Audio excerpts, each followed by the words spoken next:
I'm going to get your bio, yeah? So, Patrisse Cullors is an artist and activist from Los Angeles and is co-founder of Black Lives Matter. I want to invite you on stage.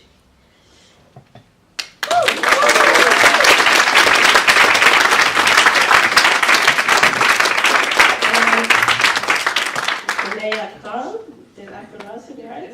Yes, alright. So, co-founder of Black Lives Matter Toronto and has become a leader voice in global crusade demanding social transformation, justice and equality. I also want to invite you on stage.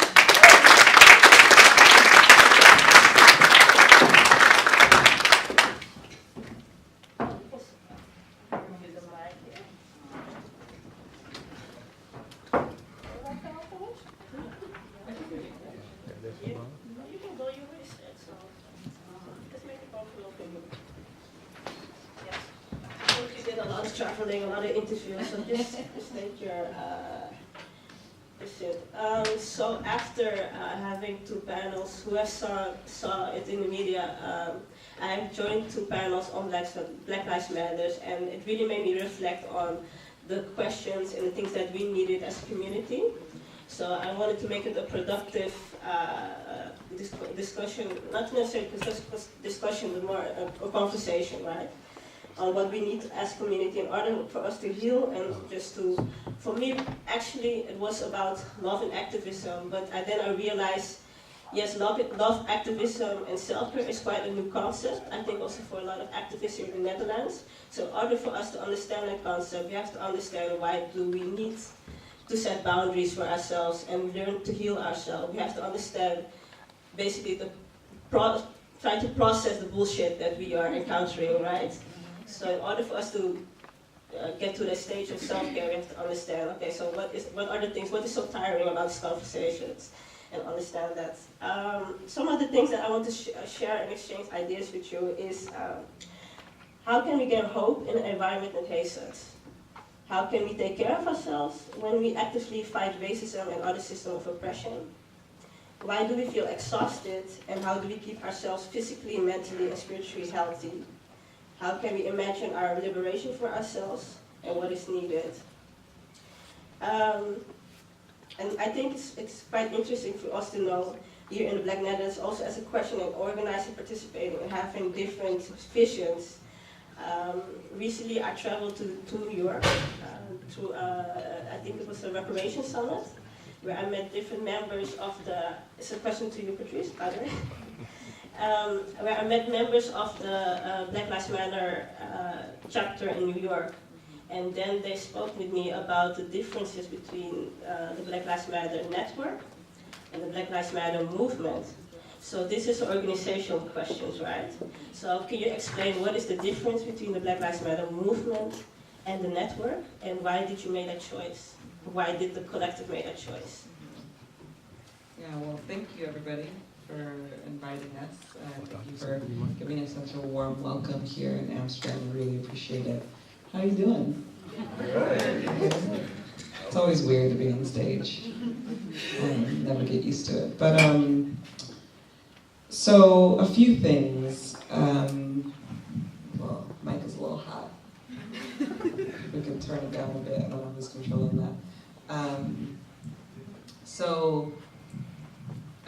I think for us, people need to understand that our movement is ever evolving.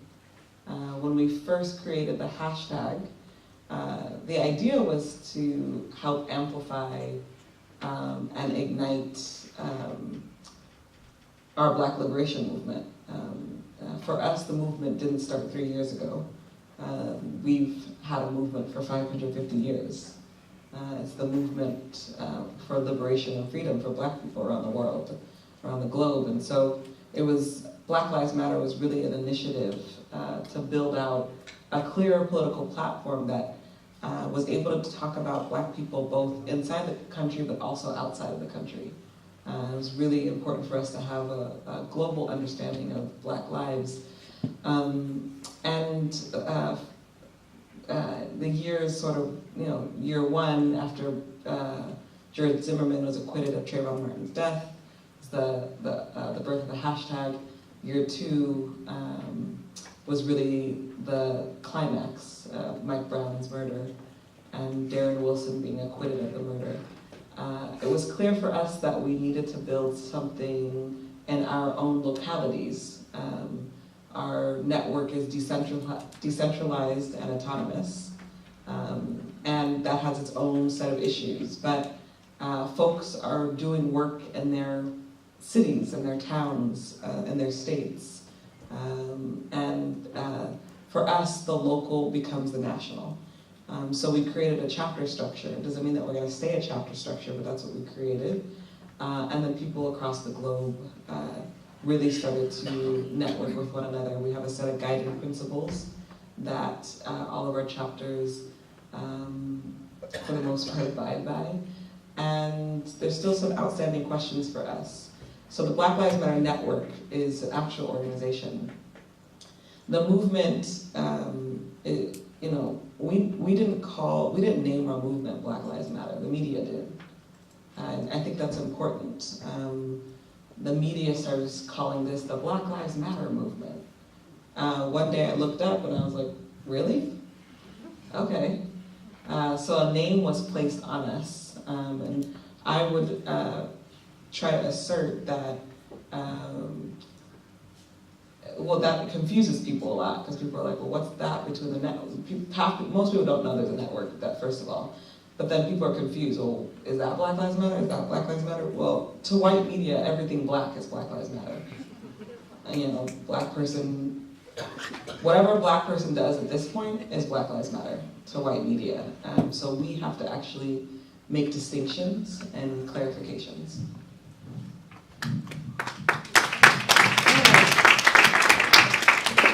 Thank you for sharing that with us.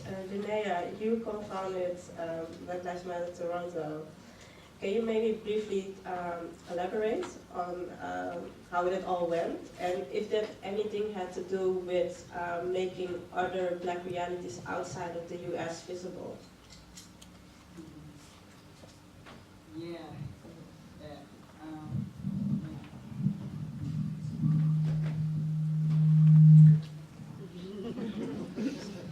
It's always good to start out with awkwardness. It's really important.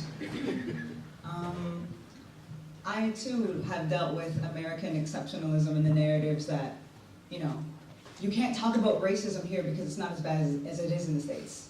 And it's a silencing tactic, right? It's, if I always name this other place that's worse, you will never have the right to feel any ways about what happens here.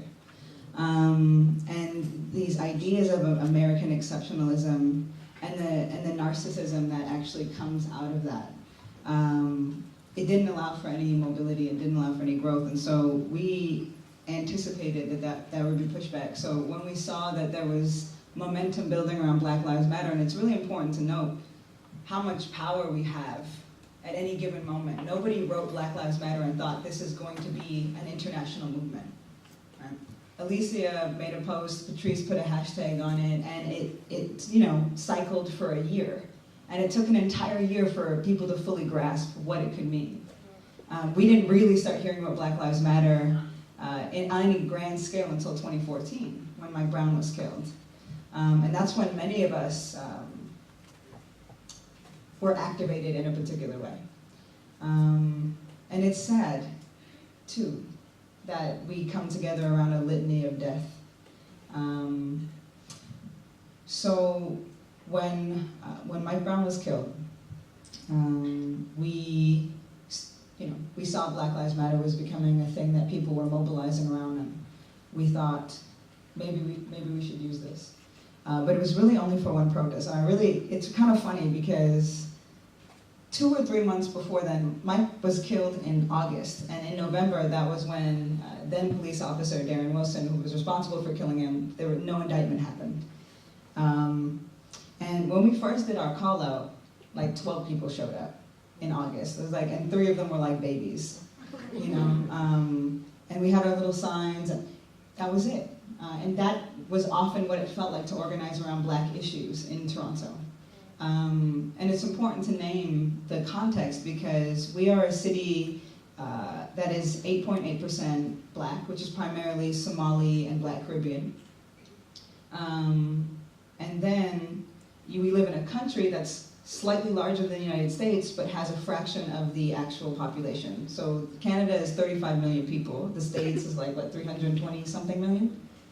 And of that 35 million, we only make up 2.9%. So we're not actually going to see a black movement on a national scale in the way that you would see in the States. So already our organizing models had to be different. And then, you add the fact that there was no place for a black militant. I was like a pariah, which is fine because I love the movie. And, black people are really cool and we get away with things because we're that cool. But yeah, it was tough. There was no infrastructure to plug in your activism into. And I know many people feel that way. And so you have to build it because you keep planting seeds and you don't know which ones are going to grow. And so by the time November came around, we did another call out and 3,500, 4,000 people showed up.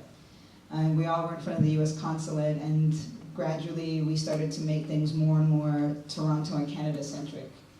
So when we talked about Mike Brown, we were also talking about Jermaine Carby, who was a 33-year-old black man who was killed by police near Toronto, and we started to expand from there. Carding was a campaign that we mobilized around, and it's because people are so inept in terms of talking about race, it's really boring how unskilled, unracialized people are around talking about race. And so you find that you have to prove that racism exists all the time, and there's this onus on you to prove it. Right? You make a claim and it's prove it, and if somebody makes a claim that is racist, your job is to disprove it. And it's an incredible amount of work. And so instead of doing a campaign around carding, which is the equivalent of stop and frisk that happens in New York, and then you don't necessarily have to talk about race directly when you're talking about something like carding, because who gets carded and who's being racially profiled is embedded in the actual institution itself. And so it's a way to garner support without actually making people terrified, and then you make people terrified. And that's a really important part.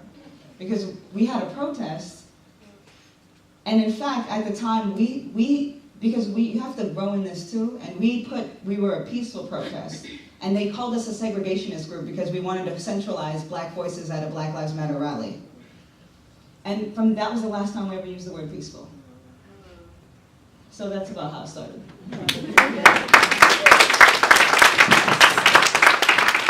So why we are all here, because we are amazed how such a hashtag mobilized so many people in the fight against racism, that even here in Amsterdam we had a Black Lives Matter protest. We have often protest demonstrations against police brutality, which I have to say were organized by black women. Yes.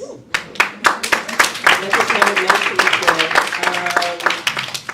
But also, what I wanted to share is that, yes, we are talking about, at least during the last Black Lives Matter demonstration, and when I looked at the national news, the NOS, they were talking about Black Lives Matter as if it was nothing that happened in the Netherlands, right? Like we don't experience police brutality, etc. So I started to understand that it was wat ik noem gekaapt. It was hijacked, right? So such a beautiful initiative was becoming a PR tool for Dutch racism. So what do I mean with that? Is the Dutch racism is like, yeah, maybe racist, but they are the most racist. You know, the racism happens in the US, the racism happens in the UK, but not really here. So I saw it also as using it as a PR tool for Dutch racism, of distracting our conversation on also what happening is here in the Netherlands. And also understanding during those panels on Black Lives Matter here after your documentary, not mentioning the names of the people who are victims of police brutality, which we are demonstrating for so many days. Yeah, so to go back, because we want to keep it hopeful, we were talking yesterday with Levi about this idea of, I started that hashtag. Did anyone watch Schnitz today? That is the first thing I asked on Facebook. Anyone? Or did anyone saw any examples of white snitching? Yeah, you did? You saw what? One. Yeah? Yes. Okay. Do you quickly want to brief quickly? Did you want to quickly elaborate on what you... Oh, just on the hashtag. Oh, you saw the hashtag, okay, but nobody watched yesterday. Okay. But you said it was quite a good idea to explore. Maybe for this audience, can you elaborate why maybe it is an idea to explore?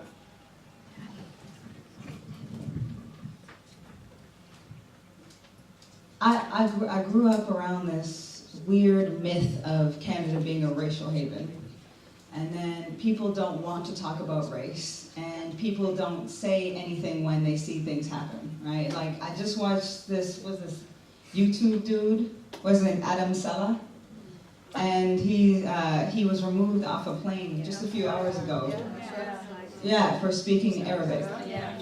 And, you know, when I see these things happen, and I experience them all the time, when I see these things happen, first, I'm moved by the weight of what this person will not have to carry. But then I see everyone else around that say and do nothing. And it reminds me of the time when I was on a bus. I was, 19, I think. I was old enough to feel like I had a grasp on what was happening around me. But still naive, that I believed that in knowing racism couldn't hurt me as badly. And so I'm on this bus, and out of nowhere, this man just calls me a nigger. And I'm a boxer. And so there was a moment where I was like, am I gonna, he looked like he had a glass chin, But then I realized, and so he was yelling, he didn't just call me this, he was actually yelling at me. And so I'm watching him, but I move away from him because I realize he's not an immediate physical threat to me. But I look at every single other person on this bus. There's maybe 6 or 7 other people. Not one of them make eye contact with me. Not one of them look at me. And I knew that if there was an altercation and the police were called, I would be the one who would be arrested. I would be the one who would be interrogated. And this culture that we have is so incredibly toxic, where there's the absence of choice for people who are of race or of religion in a very visible way. There is the absence of choice, and people are able to opt out. I didn't feel safe, so I didn't intervene. And so the very framing of safety is inherently anti-black, inherently anti-Muslim. I didn't feel safe enough to interrupt what was happening. I wasn't sure what to do, right? As if we are able ourselves to have this deliberation in these moments. And so why that's such an important concept, and for one, it's funny as hell, white snitching. But 2, it interrupts a culture of silence. And in terms of white silence, it's violence. Yeah. And we need to interrupt that, because too many white people see these things and hear these things. Because remember, when white people are around other white people, that's when the worst types of racism come out. And it's not being interrupted. And so we need to, much like we come up with everything, create a culture where we're actually naming what it is, in the same way that we name misogyny, in the same way that we name racism, in the same way that we're able to name anti-black racism. We need to push this culture, because liberalism has become the new racism. And embedded in liberalism is this very boring Eurocentric politeness.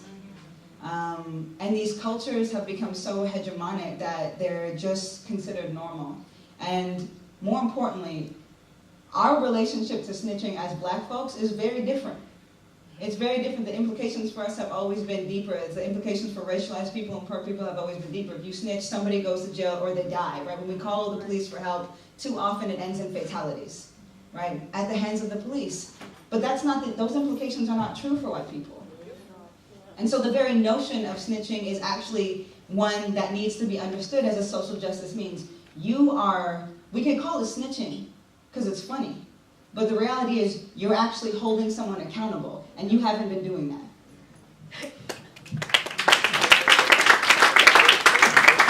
Thank you. I think it's definitely here in the Netherlands is a concept that we can explore more. Because something that I learned yesterday is not just about checking your privilege, but checking your power.